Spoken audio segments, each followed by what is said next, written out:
Hi guys, thanks for tuning into another episode of Nuggets News. Today we welcome back our head of written research, Michael, who you've seen on the channel a couple of times now, but he's been punching out all this great alpha pretty much daily for premium members as well.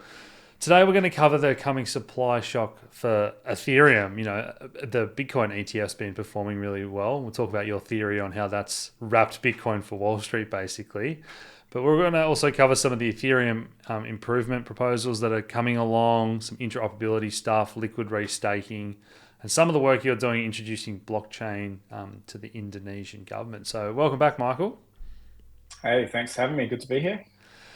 Any thoughts before we get into those topics, just in general? We've seen Bitcoin explode again overnight, smashing into new all-time highs just in Australia now. So pretty crazy month.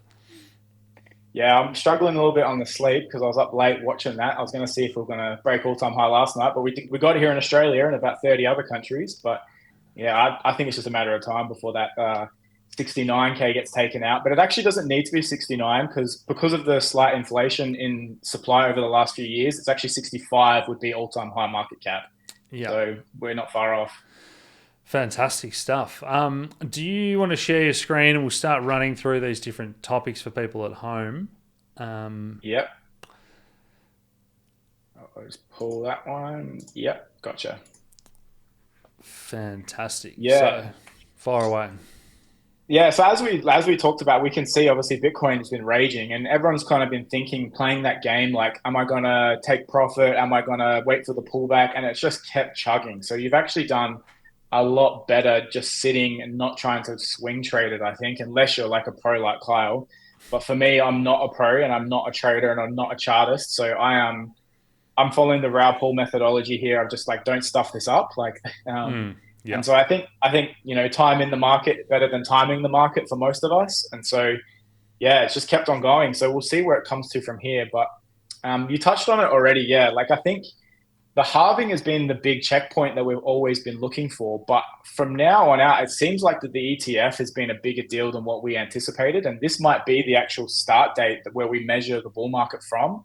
Mm. Um, yeah, you mentioned it. Yeah, effectively, what we have now is wrapped Bitcoin for Wall Street. So we're taking all the Bitcoin, we're putting it in a legally compliant wrapper for America, and now this is bonkers. Like you can see exactly what's going on here. You can track the inflows, and so like $500 million just again yesterday went into the BlackRock ETF, and there's only like 40 what is it 900 Bitcoin coming onto the market each day, and they're gobbling this up like 10 times more than what's coming onto the market, Yeah. and we're about to cut that in half. Yeah. So that was probably one thing that Kyle and I didn't touch on yesterday. The amount of Bitcoin, I think it's 1.5% Wall Street have already sopped up in 60 days, which is absolutely crazy when you think about it. So that comes with some inherent risks in the future if Bitcoin ever wanted to hard fork and upgrade and they were to own the majority of supply. So there's sort of some tail risks there that I'm not too worried about because I think at the end of the day, Wall Street wants to see the price of Bitcoin go up. So they wouldn't. I don't think that they deliberately want to crush it if basically at the end of the day they're greedy and they care about making money from fees. So I don't think that's a 100%, yeah, huge 100%. worry. But yeah, what do you think about that? No, I agree. I think for me, the thing that more concerns me is that if they get into too much profit in these early stages, they're going to rebalance portfolio. So, like a lot of these times when these ETFs are getting put into other ETFs and people are just allocating 2 to 5% of that ETF in the Bitcoin ETF, if that weighting becomes too great, then they might recalibrate and sort of take some profit and bring that Bitcoin like exposure back down to 2 to 5% or whatever they're sitting at. Yeah. So, and we've never experienced like a Wall Street recalibration in price. So that's something I'm watching. Not probably not in the short term, but in the long term, it's something to factor. And if that does happen, so if someone's initial allocation is 3% and they get in at $40,000 Bitcoin, say, and then it hits 80, so that becomes 6% of their portfolio. They're gonna sell half and rebalance. That's the basic idea. But if you think Yeah, about big picture, that can actually create rather like a smoothing of the Bitcoin price. So rather than letting it go parabolic and go straight to 150, 200,000 US dollars, say, it's a bit more like the stock market where we just see this steady angle. There's a few dips along the way, sure, but it's more of a controlled rather than a blow off, and we just charge basically up and to the right for the next year or two and still hit those high prices eventually. But it's that institutional rebalancing, which is interesting. So we don't. anything to add to No, that? yeah, I was just going to say, we don't know what this looks like. The whole crypto market cap is still only the market cap of Nvidia. Yeah. So, this might be the last parabolic bull market for Bitcoin if it just gets so institutionalized. We don't know. We'll see what happens. One other thing we didn't mention when Kyle and I were talking about the price of Bitcoin mining stocks, and they had a real leap, as if the smart money was saying, well, where can we get some beta, some outperformance here if Bitcoin's rallying? The other thing there is that Wall Street might want to only buy from miners. So in terms of legal and regulatory certainty, they can't risk buying 1,000 Bitcoin that might have been tainted or misused somewhere along its history, say. They might have to be buying 100% of the supply from these miners. And again, it's all just this cycle where miners might start charging a bit of a premium for coins that have no blockchain history, that are regulatory clean or whatever. So yeah, it's pretty exciting to see all this playing out. They call it Virgin Bitcoin, isn't it? The ones that haven't been used. Yep. Yeah. Awesome. Yeah. Super interesting. We'll see where this happens. ETH obviously is the other interesting one. And so we've seen now from our team, they've just been tracking some of the on-chain data that I think now we're at 2016 levels for the amount of ETH that's actually on exchanges. And so there could be a bit of a supply shock coming up here. Like we see the ETH price is actually finally started to do something, but you can see exactly what's been happening here. 31,000 ETH burnt. You can see the price, the supply tracker here from Bitcoin versus ETH being deflationary. So there's not a whole lot of ETH floating around either, and it's at what are we now, like 8-year lows on exchanges. And so some of the rhetoric coming out of people, especially people like Grayscale, that they're going to fight this tooth and nail to get this ETH ETF off the mark as well. And especially once everyone's seen what the Bitcoin ETF has done, you can see that they know that they're going to make money on the ETH one as well. But we're already at really low levels on exchanges, so pretty interesting. What's coming there for Ethereum too? I wouldn't sleep on Ethereum at the moment. There's probably some pretty violent moves coming there as well. Yeah, so even in the last video, I think it was growing at a negative 0.5, and that's already increased in the past hour to negative 0.6. There was a comment saying, oh, well, the supply of ETH is unlimited. Well, in theory it is, because they're always going to be paying the stakers out to secure the network. Now it's proof of stake. But the point is that they're only currently paying out 17,000 ETH a week to stakers, and there's been 31,000 ETH burnt, and that increases as we get into a bull market and more fees are paid. So those numbers there are what really is more important to watch than think about, well, in theory the supply is unlimited, but it doesn't really matter when the actual number is shrinking. Yeah, we'll touch on that in a couple more slides as well, because you can see there's so many other factors with ETH. It's not just like issuance versus burn. There's so many other factors compared to Bitcoin, where Bitcoin is still pretty sedentary. Like, it doesn't actually move to the same degree that ETH does.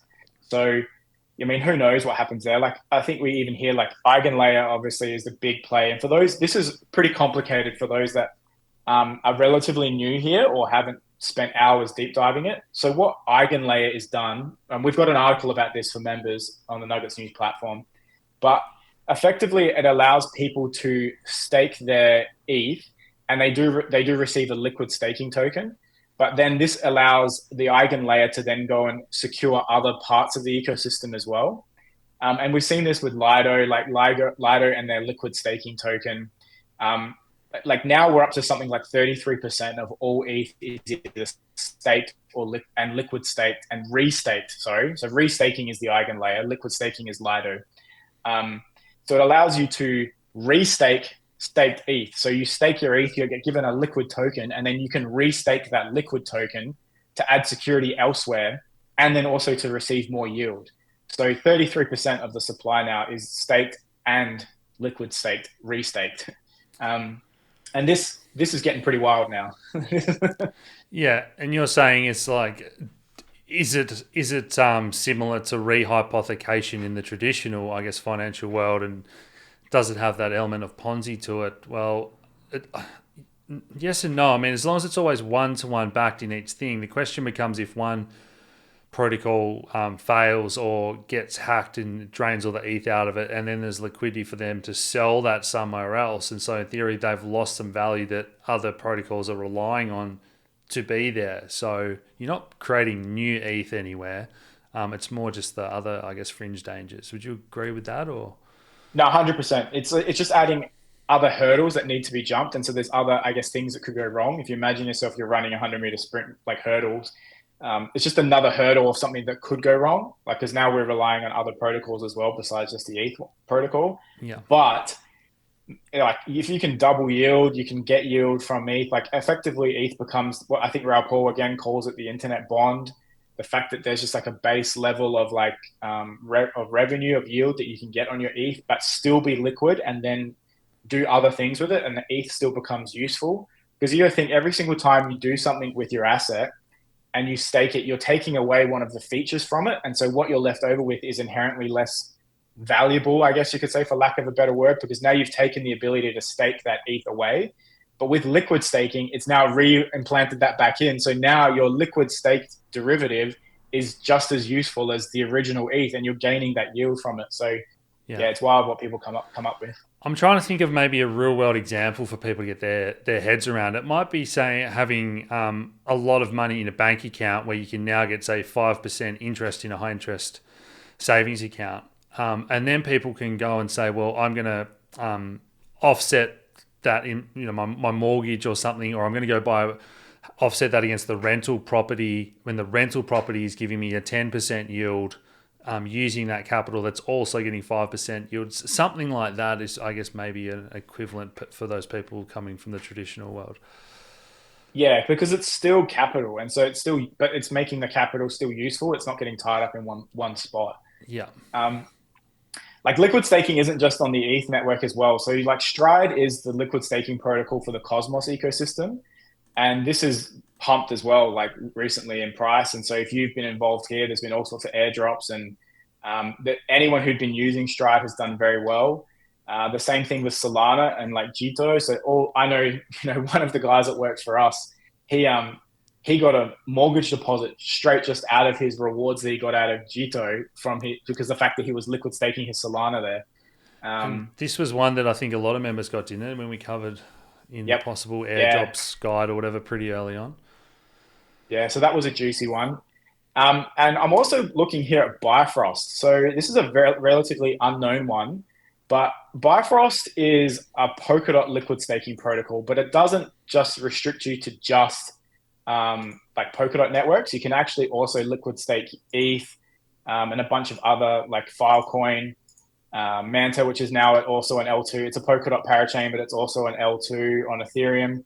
But the fact that you can liquid stake here at 17%, your DOT, it's not going to let me play around. It wants me to connect a wallet. But you can liquid stake here, and then also you get issued VDOT or VETH or whatever it might be, and then you can go and then use that again in DeFi as well. Really, really interesting. There's already like $100 million plus staked in this protocol, and the market cap is only $20 million. So I would watch this if you haven't, because you look at Lido, you look at Stride, you look at Jito, they've all ripped. This one hasn't yet. 20 million market cap. So liquid staking protocol, I use this every day still. It's very useful. There's some free alpha for everyone at home then, Bifrost. We've got an article coming about it soon. Anyway, I guess moving on from that, unless you had any last comments on liquid staking. No, that's fine. That's great. The other one that I think is really interesting right now is, like, obviously we've gone through EIP4844 at the moment, which is reducing the gas fees for all Ethereum L2s. And I think this is really interesting as well, because we potentially could see a little bit of like an L2 season coming, because some of these protocols now, their fees are about to be cut by 90%.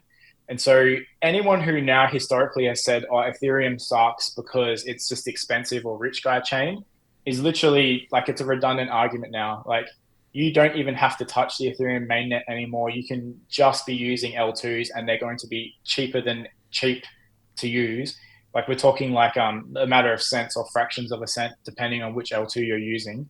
Yeah. And so the one that everyone's watching right now is Blast, because this is literally like a DJ casino right now. There's so much money moving into it. There's a whole bunch of airdrops that are coming. Some of them I think are about to get unlocked today. And so even just playing around on some of these, like in, deploying capital and moving your ETH onto the L2s, playing around with some of the dApps, playing around with some meme coins. The airdrops have been outrageous, and I don't think that this is going to slow down. Like we've seen some stats, there's something like 5,000 different L2s under development. Now, obviously, 98% of them are never going to see the light of day, but there's some serious action that could happen on some of these tokens, these L2 tokens.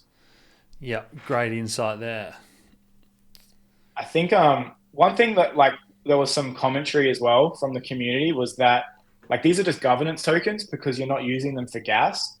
And yes, that is true, but you're using ETH as gas for most of them anyway. And that ETH that they generate just goes into the treasury of these protocols. And so holding the governance token effectively gives you a say in what happens with those proposals. And so we've just seen Optimism, second biggest total value locked. They just literally gave away 30 million OP tokens, which, they're at $4 each at the moment. So over $100 million they just gave away to people in their ecosystem and their community because they literally are just so flush with cash right now.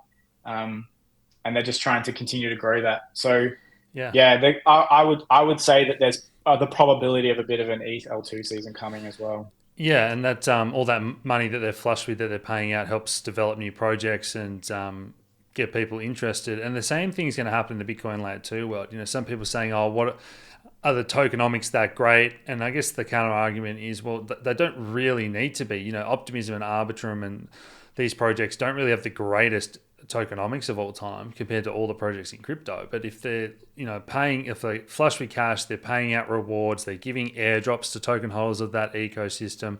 There's so many reasons to hold it.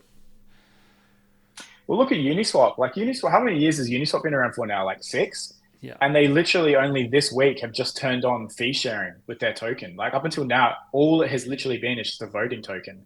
Yeah. And like the value that people have like squabbled over for that is outrageous.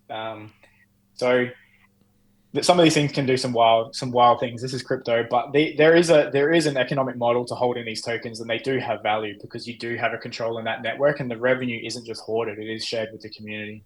Yeah. Moving on, the other interesting one at the moment is ERC404. I don't know if you've seen much of this already. Is this is a layman's explanation for people at home, like fractionalizing ownership of NFTs and that kind of thing? Yes. So let's say you've got an NFT which is worth $1,000. Traditionally, a lot of people wouldn't want to buy $1,000 NFT because what does it do? But now what ERC404 is going to allow is that you can tokenize that NFT, and effectively the NFT does kind of get locked or destroyed and it gets reissued as tokens. And so those tokens can then be added to, exchanges or to Uniswap liquidity pools or wherever it might be. And so I don't foresee this being just because, you want to own one millionth of like a JPEG picture or a profile picture. I see this as being like those NFTs will be representative of something tangible, like a real estate piece of property or some sort of like rights to something. Like we can get a lot more creative here because that can now be fractionalized, the ownership. And while the asset is held by the NFT, and then it can be traded and owned by token holders. So pretty interesting. These are the projects here. If you go to CoinGecko and you look at ERC404, there's already a bunch of these that have already started to, get some traction. The biggest one being Pandora, already at a $229 million market cap. So this is pretty wild stuff. Yeah, and I mean, I'm thinking about decentralizing something like Airbnb, where you can have the ownership of the property and split that up into 52 pieces for 52 weekends of the year. You want to hire that out, and there's so many ways you can use this fractionalized technology for ownership. Yeah, actually, funny you mentioned that. I've actually seen that in practice where a hotel was tokenizing through NFTs every single night of their their hotel. And so people could just book out nights in hotels and get into the hotel night brokerage business, selling off nights. And the more desirable weekends, obviously, they would pump up. And if no one uses it, you lose it. So who knows where this goes? I don't think it just stops at artwork. I think NFTs have been pretty quiet so far. Admittedly, I'm not huge in the NFT space. I'm still pretty like rookie there personally, but I think that they've got some upside still. We haven't really seen that sort of lift yet this cycle. Yeah, I think the Ethereum name service and all that will be one of the first sectors to really pop off when people get super interested in buying their name.eth or the numbers.eth, all those unique things probably in the next 6 to 12 months. Yeah. Mm. Next up, I think Arweave is worth a mention. I think it's up like 40% in the last 24 hours or something like that. For those, I guess, who don't know, again, we've done articles on this, but Arweave is a decentralized cloud service. So think like iCloud, except decentralized, and you can store data across a network of different computers. For people at home, if they've seen some of that deep-in stuff in our marketing and on our socials recently, decentralized physical infrastructure, so replacing Google Cloud, Amazon Web Services with these decentralized ways of storing data or processing data, all that type of stuff. Yeah. And they've been a really interesting play up until now. They've been around for a little while, but just yesterday they announced a new chain called AO. And so this is why the token has pumped so much. And this is really interesting because now they're playing in the interoperability world where they supposedly, you can watch, there's a video from their team that they've put out, but they've shipped a product now in testnet where it's a fully interoperable blockchain where you don't actually have to wait in a queue to execute transactions, but they can be executed simultaneously. And so they've changed the infrastructure and architecture of how, like, I guess a mempool would work. And how transactions are ordered for when you're trying to execute a transaction. And apparently it's fully interoperable with like the SVM on Solana, Bitcoin with the EVM. And so this is a really interesting one. And if this works, I could see that Arweave is going to make moves. This could get very interesting. Yeah, well, this was one of our top picks a year or so ago in this sector. I think at the time they were doing data storage for Solana as well as Ethereum, but it's fascinating that they've launched a new protocol to sort of merge it all together by the sounds of things. This is the holy grail that wars have been fought over in crypto already, where like interoperability and the interoperability play. I think now, like the days are almost gone unless you've raised like hundreds of millions of dollars where you would launch a standalone chain that's secured by yourself or like a new validator set.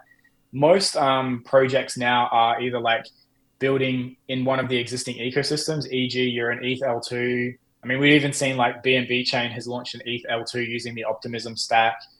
You use like the Cosmos SDK, so it's effectively you're taking a tech stack that already exists and you're making your own flavor of it.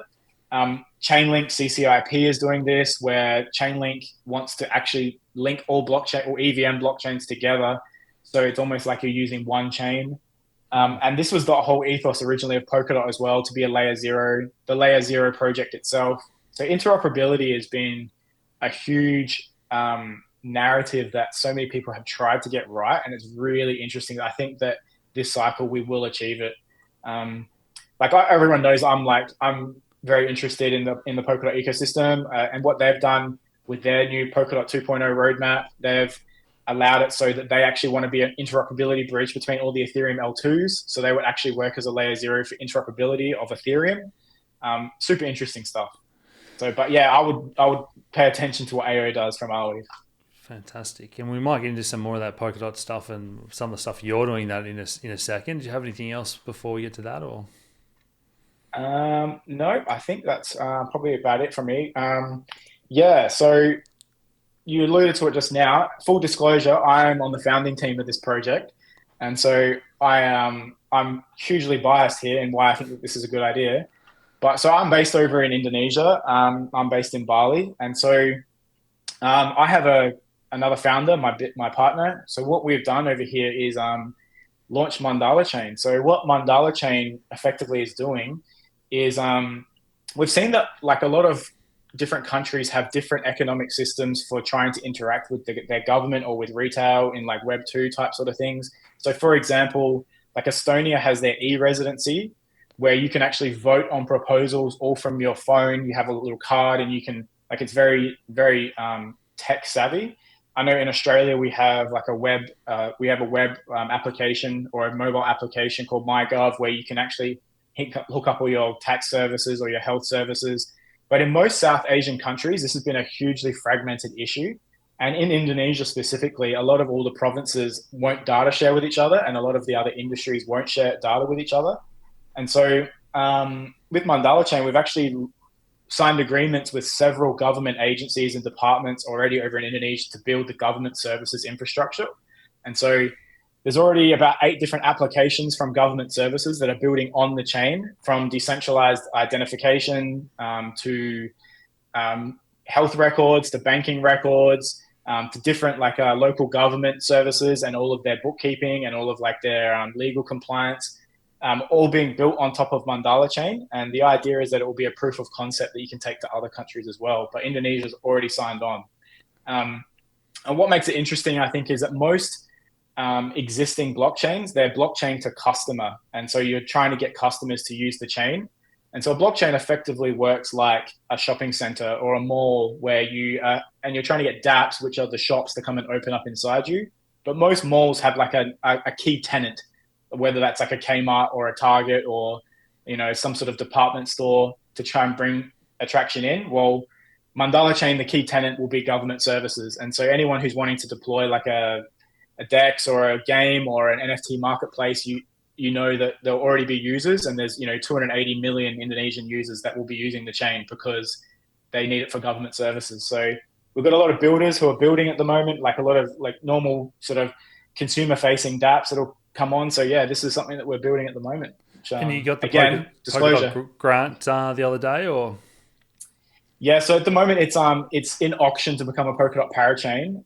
It'll be an EVM chain, so it'll be fully Ethereum compatible. Just will connect into your MetaMask as an EVM wallet. But again, needing security to be more than just a couple of like federated nodes that got set up. So it's leading at the moment for a Polkadot parachain slot auction. There's already been over $1 million of Polkadot committed to it. But this is likely to go mainnet in Q3. There'll be a token which trades with it. But yeah, some interesting stuff we're building over with the Indonesian government, that's for sure. Fantastic, mate. Well, I'll stop that screen sharing. That's that's awesome to get so tight with the government. And as you said, you can onboard hundreds of millions of users pretty quickly when the government make everyone use something in these countries that are pretty mobile friendly. Yeah, it's super cool to see what's happening in South Asia. So like we obviously see a lot of stuff which happens from the region, and like Vietnam is going nuts, Philippines going nuts, like in cool ways where I think they think that they can sort of skip out a lot of the infrastructure that a lot of Western countries already developed. So a lot of these unbanked countries, instead of like having to go now bank all of their countries, they're thinking, well, maybe we can skip this step and we can just go straight to like a blockchain Web3 type sort of solution, and they can just leapfrog a whole sector that they were maybe underdeveloped in. Yeah. So, I mean, all of us who are blockchain native people hope that something like that happens. Yes, exactly. Well, guys, that's been a fantastic chat. I've enjoyed that. Good luck with that, Michael. As always, head over to the website for all the info. And if you do become a member, you can see all this research we're putting out daily, all the portfolios with what coins we're most bullish on and sectors and so on. Any final thoughts, Michael? No, everyone just stay safe out there, and just make sure you don't get too carried away with crazy Bitcoin pumps. Enjoy the bull market, yeah. All the links to follow Michael and our socials down below, guys. Otherwise, hit that like button, subscribe if you haven't already, share the video around, and we'll talk to you again soon. Cheers.